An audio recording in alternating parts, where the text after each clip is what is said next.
Yes. I like the trumpets. It does get you in the mood. Well, Pope Francis is delivering his annual Christmas message this morning, just hours after sending a special message to some Iraqis. And Francis celebrated late-night Mass in St. Peter's Basilica.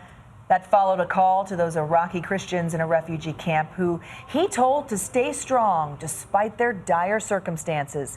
TJ Holmes is here with some Christmas reflections. Well, after weeks of stressful shopping, running around, traveling, the big day finally here. So we want to wish you all a Merry Christmas and take some time to sit back and enjoy the day and remember what it's really all about. Joining us now is Father Dave Dwyer. He's the host of the Busted Halo Show on Sirius XM's Catholic channel. Thanks for being here. I said what the day is all about. Now, if you polled Americans, what would they say Christmas is all about? I think they might actually get in the word giving, which is good. That's other-centered. Okay. That's a beginning of it.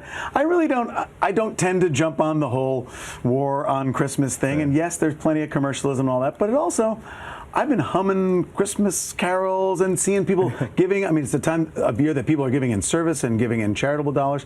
There's a lot of good that happens this time of year, despite all the craziness. It's a lot of good, but is it fair to say, it's not too much of a departure to say, in this country at least, Christmas isn't necessarily a religious holiday. Right, right. And even for many folks that happen to have the days line up or the kids are off from school, it can tend to be the vacation, the family vacation, and maybe they'll squeeze in. One year I actually did a chaplain on a cruise ship, and you see all these, and it was over Christmas because that's when they need it. You need a priest there, and I'm like, this is Christmas.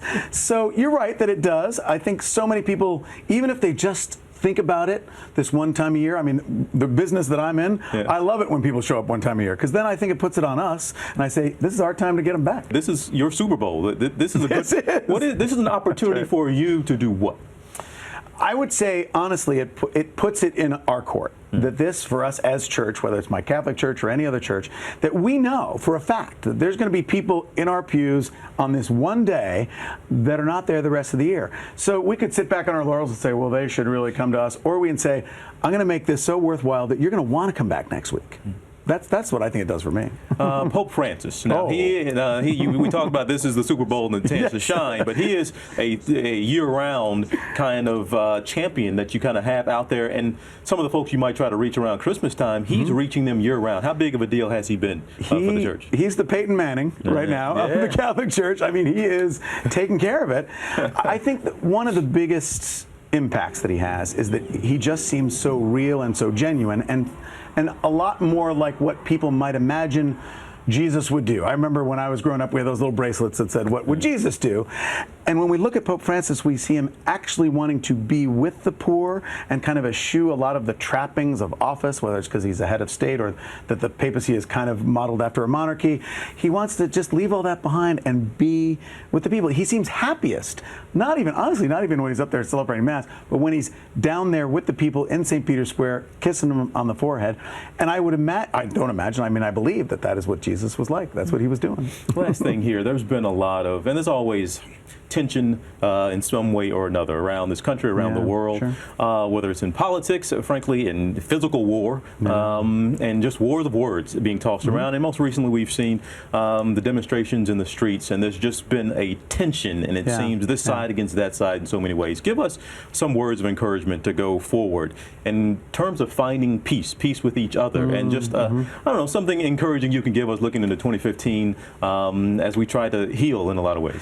Well, what happens in a few days, today we celebrate the birth of Jesus, but in a few days, many Christian traditions have the Epiphany, which is when people came from different countries from all around the world. And they're typically, at least in traditional art, depicted as different races, coming together and all gathering around this one event and presumably setting differences aside because here is the King of Kings and here is in whom we can have hope.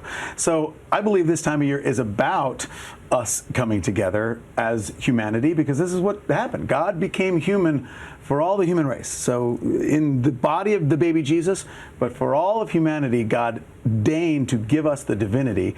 And so I think we have a responsibility to live up to that. All right.